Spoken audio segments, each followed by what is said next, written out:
Assalamu alaikum everyone. A very warm welcome to our CSS 2026 live lecture series. Today we begin our very first foundational lecture on a very crucial topic, Pakistan domestic affairs. So this topic is not only critical for current affairs but will also help you in essay, Pakistan affairs and your interview stage. We will cover the three core dimensions that shape our internal landscape: political, economic and social.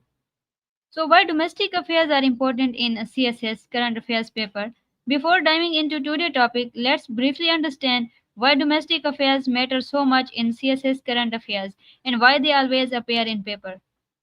So, CSS current affairs syllabus especially mentions Pakistan domestic issues, political, economic, and social.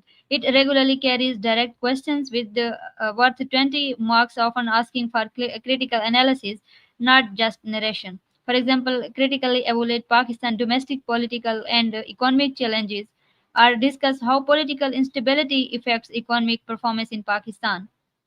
Examiner does not just want dates or headlines. They look for context, history plus current developments, neutral languages, no partisan bias, understanding of causes, impacts, and solutions.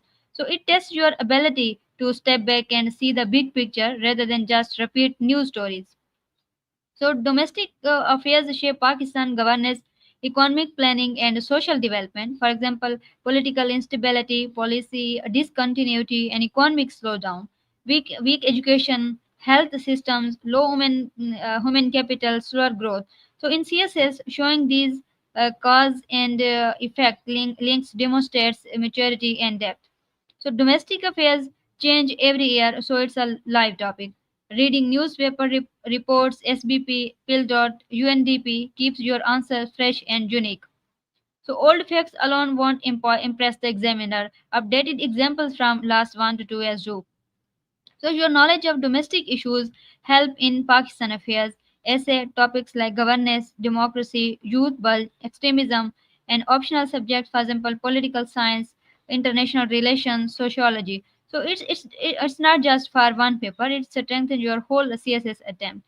So domestic affairs are not just news summaries; they are about understanding how Pakistan works internally, why problems persist, and what balanced reforms can fix them.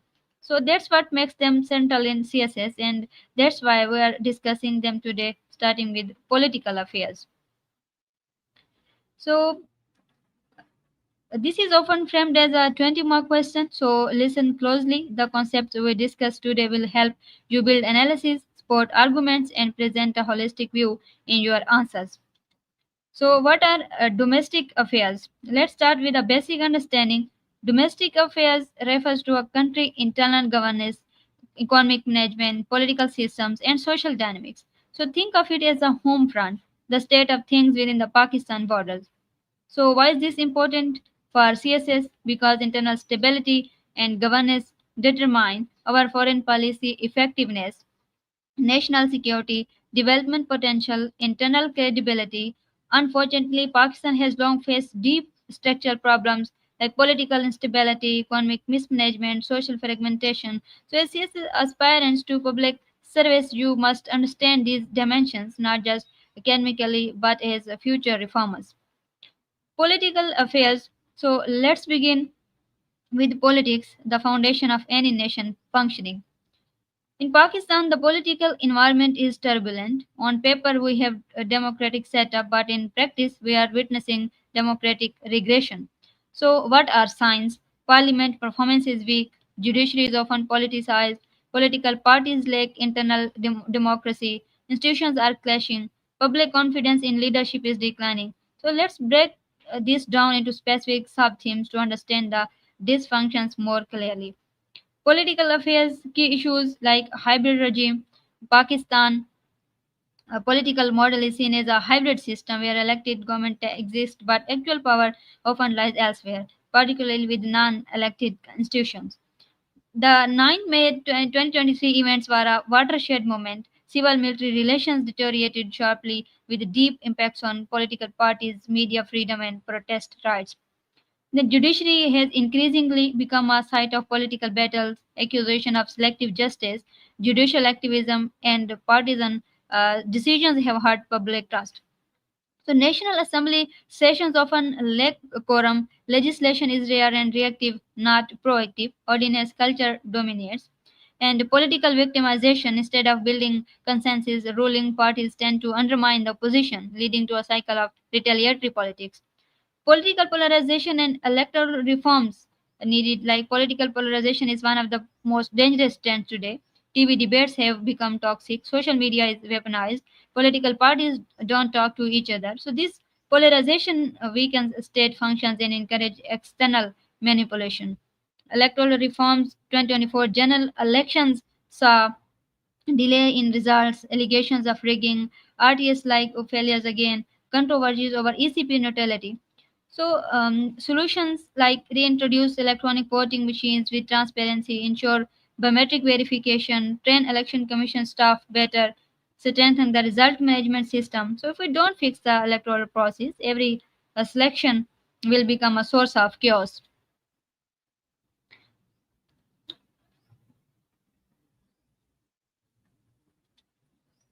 So, economic affairs. Now, let's turn to the economic dimensions, arguably the most pressing concern for ordinary citizens. Key issues like GDP growth is stagnant 2.3% as of fiscal year 2025. Inflation remains high, hovering between 22 to 25%. So, youth unemployment is at alarming levels. Foreign direct investment is low. Pakistan is under another IMF program. It's 23rd since independence. So this dependency on loans creates a cycle of austerity where the government cuts subsidies, increases fuel and electricity prices, and the public suffers. So economic challenges, like we are currently under a standby arrangement with the IMF since 2025. In return, we have committed to reducing fiscal deficit, broadening the tax net, eliminating power sector subsidies, but the result has been fuel price hikes, power tariff increases, rising public debt, 80 plus trillion, circular debt of 2.7 trillion PKR. So the energy sector is particularly problematic. Over reliance on imported fuels, delayed CPEC power projects, T&D losses are still above 20%. So without fixing this, industrial productivity will stay low. Tax and industrial reforms like structure tax to GDP ratio is just 9%. Less than 3 million people file returns in a country of 40 million. Over 60% of taxes are indirect, hitting the poor the hardest.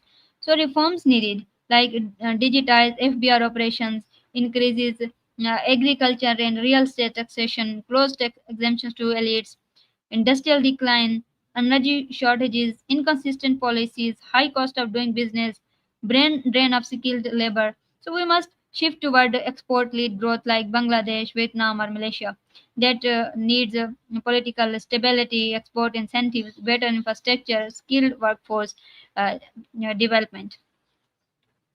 So, social affairs now to the social fabric, the most neglected yet critical area. Social development indicators in Pakistan are among the lowest in South Asia. Key concerns like education crisis, health sector collapse, gender inequality, rising extremism, climate vulnerability. Remember, no nation can progress if its people are not educated, healthy, and secure. So, education and health, 22 million children out of school, literacy rate stagnating around 59%, curriculum is outdated and lacks focus on critical thinking, digital skills or civic awareness. Private versus public disparity creates inequality. And health allocation is just 1.4% of GDP. Poor infrastructure in rural areas, and COVID 19 showed how unprepared we are. High infant mortality, 55 per thousand. Disease like hepatitis and TB are still rampant. So we must prioritize public health and education, not as charity, but as strategic investment in our future. And gender extremism and climate. Gender inequality, female labor force participation is only 20%. Cultural norms and safety issues prevent women from working. Political representation is symbolic, not substantive. Extremism like a resurgence in KP and Balochistan, TTP, and band outfits showing signs of regrouping. NAP is not fully implemented. Police and civilian law enforcement remains underfunded.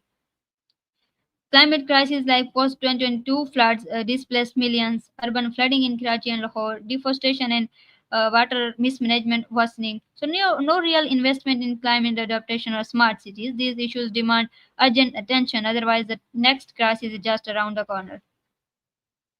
So, way forward, so can we do? Political charter of democracy, a cross-party agreement on rules of the game, no interference in judiciary media, election reforms as a priority, and economic reforms with social justice like broaden tax base, invest in infrastructure, energy and exports, reduce reliance on IMF. Social uplift programs like make education a priority, build more BHUS and fund public hospitals, skill-based training programs for youth, and counter terrorism extremism efforts like fully implement NAP, police reform, use social media and education for counter narratives, and climate and urban reforms focus on urban resilience, launch smart cities, build water reserves, and invest in renewables. So, to sum up, Pakistan domestic challenges are interconnected. You cannot fix one without addressing the others. Political instability hampers economic policy, economic distress fuels extremism, social fragmentation weakens governance. We need structural, not superficial reforms, and that requires vision, courage, and consensus. So, as future bureaucrats, you must think in systems, how institutions interact, how policy impacts people, and how to build trust in governance. Thank you for staying with me. Now I want to hear from you. Drop your questions in the comments. What area do you feel is most urgent? How would you fix these challenges? And don't forget to read PIDE research papers, great for economic reform insight, World Bank Pakistan Economic Outlook, Dawn editorials for political analysis, ISSI IPRA briefs for national security and governance. Like the session, share it with your study group, and subscribe to the channel. See you in the next lecture.